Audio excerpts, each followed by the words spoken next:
کیا جدید دور میں کوئی ذریعہ معاش حلال بھی بچا ہے؟ میں سوچتا ہوں کہ کمائی کے جدید فیلڈز میں تقریباً زیادہ تر کو ہی حرام کہا جاتا ہے۔ اب مسلم نوجوان کرے بھی تو کیا؟ یوٹیوب، فیس بک مونیٹائزیشن سے کمائی حرام، کرپٹو کا کام حرام، ڈراپ شپنگ کا کام حرام، پھر آخر میں حد یہ ہے کہ علماء دیوبند کے ویب سائٹ پر آج تک یہ فتویٰ بھی ٹھیک ٹھاک پڑا ہے کہ ویڈیو اور تصویر ہی سرے سے حرام ہے۔ صرف درختوں اور دریاؤں، بادلوں وغیرہ یعنی بے جان اشیاء کو آپ دکھا سکتے ہیں۔ اب ان چیزوں کو دکھا کر بندے نے اس کا اچار ڈالنا ہے۔ ان کو دکھانے کا فائدہ ہی کیا ہے؟ اس سے تو بہتر یہ ہے کہ ویڈیو ہی نہ بنائی جائے۔ یعنی اس حساب سے تو automatically graphic designing, video editing, cartoon animation, NFT making اور سیلنگ وغیرہ سارے فیلڈز حرام ہوئے۔ بچوں کے لیے جانداروں کے بنائے گئے پتلے اور کھلونے بیچنا بھی حرام ہوا۔ اسی طرح اللہ بخشے میڈیا کی پوری صنعت ہی حرام ہوئی۔ اسی طرح اشتہارات کی بھی پوری صنعت حرام ٹھہری۔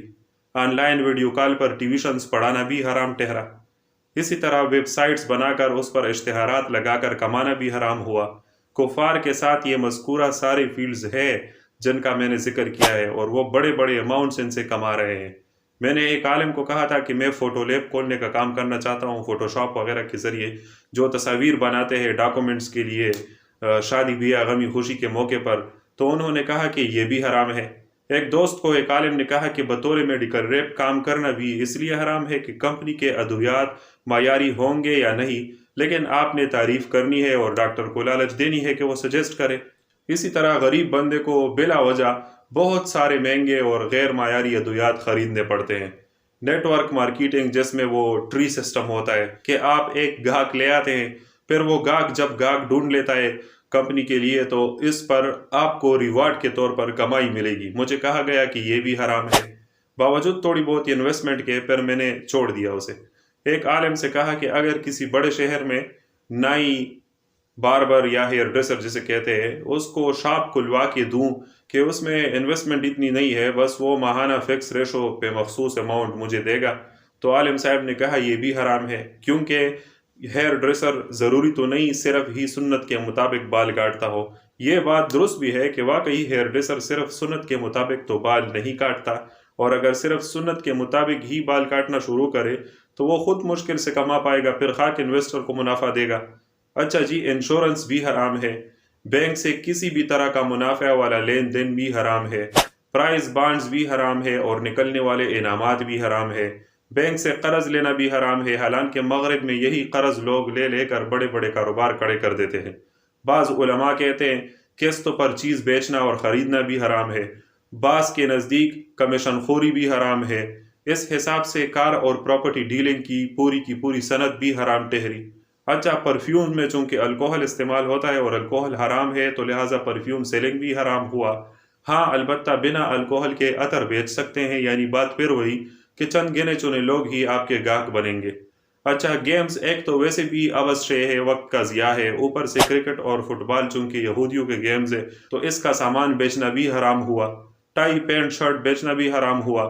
عورتوں کے جدید فیشن کے مطابق ریڈی میڈ تنگ اور باریک سوٹس یا کھلا باریک کپڑا بیچنا بھی چونکہ بے حیائی کو فروغ دینا ہوا، یہ بھی حرام ہوا۔ ہینڈ فری اور میموری کارڈ، وہ بلوٹوتھ ڈیوائس، سپیکر وغیرہ چونکہ میوزک کے لیے استعمال ہو سکتے ہیں، اس لیے ان کی سیلنگ بھی حرام ہوئی۔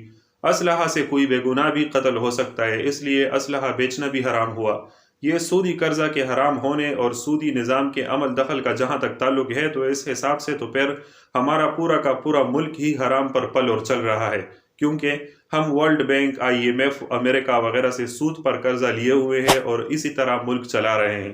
ملک میں جتنے بھی لوگوں کو سیلریز ایشو ہوتے ہیں، چاہے وہ پرائیویٹ ہے یا گورنمنٹ ہے، پروجیکٹس شروع ہوتے ہیں، فنڈز ملتے ہیں، یہ اسی پیسہ میں سے ملتے ہیں۔ انہی عالمی اداروں کا یہ سودی پیسہ پوری دنیا میں سرکولیٹ ہو رہا ہے۔ آپ کسی بھی ملک میں جا کر وہاں کماتے ہوئے یہ کلیم نہیں کر سکتے کہ آپ کی کمائی میں ان مذکورہ اداروں اور عالمی طاقتوں کا سودی پیسہ شامل نہیں ہے۔ اچھا، بذات خود ملک کے اندر لوکل بینکس بھی سودی نظام پر چل رہے ہیں اور سب کو سیلریز بینک کے ذریعے ہی ملتے ہیں۔ سرکاری ملازموں کا GP فنڈ حکومت نے اپنے پاس رکھا ہوتا ہے، اس پر اسے منافع دیا جاتا ہے، یہ بھی سود کی ایک شکل ہوئی۔ لیکن ہر حاجی اور دیانتدار بندہ پھر بھی GP فنڈ استعمال کر رہا ہے جو مذکورہ والا چیزوں کو حالانکہ حرام بھی کہہ رہا ہوتا ہے۔ کاسمیٹک انڈسٹری اور بیوٹی پارلرنگ بھی حرام ہوئی، کیونکہ شوہر بیوی اور بیوی شوہر کے لیے آج کل کم ہی میک اپ کیا کرتے ہیں، زیادہ تر نامحرموں کے لیے ہی میک اپ کیا جاتا ہے۔ ٹیلرنگ بھی حرام ہوئی، کیونکہ جدید فیشن بے حیائی پر مبنی ہے۔ اب جس طرح ہیئر ڈریسر صرف سنت کے مطابق ہی بال کاٹے گا تو 2 وقت کی روٹی کے لیے بھی شاید بمشکل ہی جمع پونجی کر سکے گا، بالکل ویسے ہی اگر ایک ٹیلر بھی صرف شرعی لباس ہی بنائے گا تو گنے چنے لوگ ہی سلوانے آئیں گے۔ اب بندہ کرے بھی تو کیا کرے؟ اسی لیے تو معاشی طاقت میں غیر اقوام ہم سے بہت آگے ہیں۔ پیسہ کی آپ طاقت سے انکار نہیں کر سکتے۔ اللہ اس دنیا میں رحمان ہے، یعنی سب کو عطا کرنے والا، جبکہ آخرت میں رحیم ہوگا، یعنی صرف مسلمانوں کے ساتھ رحم کا معاملہ کرنے والا۔ اس کا مطلب ہوا کہ دنیا میں ساری کی ساری کامیابی دینداری میں نہیں ہے، دین کے عوض 100% انعامات کا وعدہ آخرت کے لیے ہے۔ کل ملا کر بات یہ ہوئی کہ دنیا میں آپ کو پیسہ سے جو چیز حاصل ہوتی ہے ضروری نہیں وہ دیندار بننے سے حاصل ہو۔ اس طرح بعض لوگ کہتے ہیں دیندار بنو تو پیسہ بھی مل جائے گا، یا گناہ نہ کرو ورنہ پیسہ بند ہو جائے گا۔ ایسا ہوتا تو کفار کو اللہ نہ عطا کرتا۔ اس دنیا میں قوانین کفار اور مسلمان کے لیے یکساں ہیں۔ اللہ نے یہاں کی ترقی بس محنت سے مشروط کی ہے۔ محنت کوئی کرے گا تو دنیاوی ترقی ملے گی، چاہے وہ دیندار ہو نہ ہو۔ پیسہ اگر آپ کے پاس ہو تو دین کی ترویج و تبلیغ اور ترقی کے لیے بھی آپ لگا سکتے ہیں۔ آپ مدرسے کھول سکتے ہیں، مساجد بنا سکتے ہیں، غریبوں اور ناداروں اور نومسلموں کی مالی مدد کر سکتے ہیں، ان کو پناہ دے سکتے ہیں، مجاہدین کی مدد کر سکتے ہیں، وغیرہ وغیرہ۔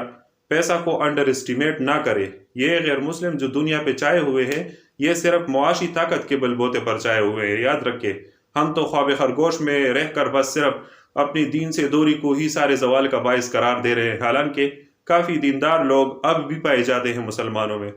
اچھا، موضوع کی طرف آتے ہیں۔ خیر، تو ایک طرف جہاں مذکورہ بالا فیلڈز کو حرام قرار دینے والے علماء موجود ہیں، وہی ایٹ دا سیم ٹائم میں آپ کو مذکورہ کاموں کو حلال کہنے والے علماء بھی دکھا سکتا ہوں۔ اب یہی سے علماء پر اعتبار اٹھ سا جاتا ہے۔ پہلے تو خود اتفاق کیا کرے ایک مسئلے میں۔ یہاں تو حال یہ ہے کہ آپ چند پیسے اور اعلیٰ کانہ شانہ کھلا کر کسی عالم سے اپنا من پسند فتویٰ لے سکتے ہیں۔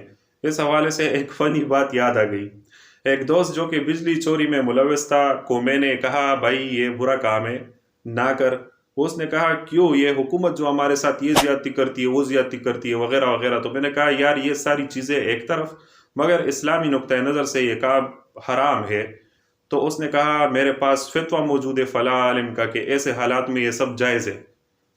میرے خیال سے اگر ایک مسئلے میں آپ کے سامنے 2 علماء آ جاتے ہیں، ایک شرعی دلائل دے کر اس کے خلاف فتویٰ دے اور دوسرا شرعی دلائل دے کر اس کے حق میں، تو اس کا مطلب یہ ہے کہ اس کام کو کرنے کی گنجائش موجود ہے۔ البتہ میں ہرگز اس بجلی چوری کی وکالت نہیں کر رہا، یہ میں دیگر معاملات کے حوالے سے کہہ رہا ہوں۔ دوسری بات یہ ہے کہ اس ساری بحث کا حاصل ہوا کہ 100% جسے حلال کہا جائے ایسا معاش تو کوئی نہ رہا۔ بس اس میں کوشش بس یہ ہونی چاہیے کہ بندہ اپنی دانست کے مطابق کم برا معاش اپنائے۔